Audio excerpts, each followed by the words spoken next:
A dusty old cabinet sat in the middle of the apartment, like it had survived 3 wars already. One drawer suddenly ripped off and slammed onto the floor.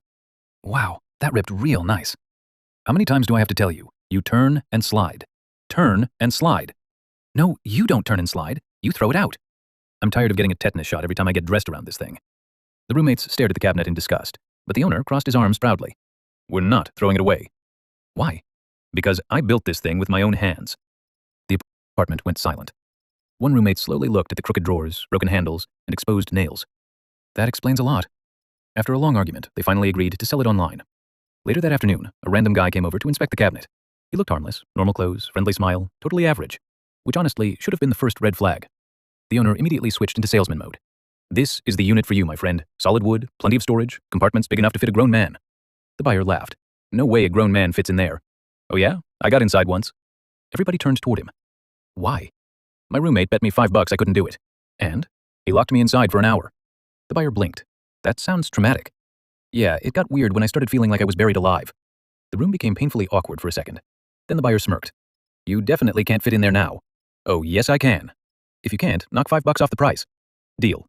Without thinking twice, the owner squeezed himself into the cabinet like a folded lawn chair. See? His muffled voice echoed from inside. Still roomy. Then suddenly, click, the cabinet locked. Hello? No response. Hey!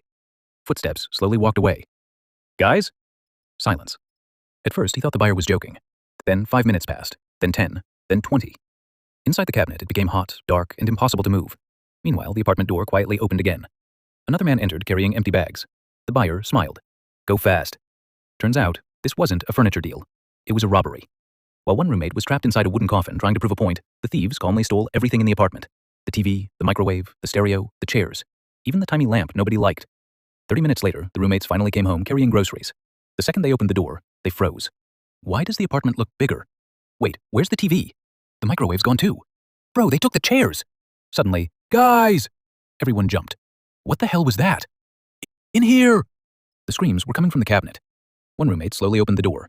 And there he was, sweating, bent sideways, hair messed up, looking like a man who lost a fight against IKEA furniture. Oh my God, what happened to you? The trapped roommate painfully crawled out onto the floor. That guy said he didn't think a grown man could fit in there. So you climbed inside voluntarily? I was trying to make a sale! The roommates stared at him in complete disbelief. Then one of them slowly looked around the empty apartment. Wow, they really got you guys. TV, stereo, microwave? Another roommate suddenly gasped dramatically. Oh no. Everybody turned. Not the 5 of spades. The room went silent.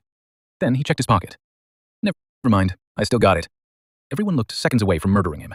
A friend entered the apartment and froze. Oh my God, what happened here? The exhausted roommate sighed deeply. Well, Joey was born. And 28 years later, I got robbed. The friend awkwardly scratched his head. I got an extra futon if you guys need one. Dude, you don't have to brag. The camera slowly pans across the completely empty apartment, while the broken cabinet door creaks open on its own, one last time.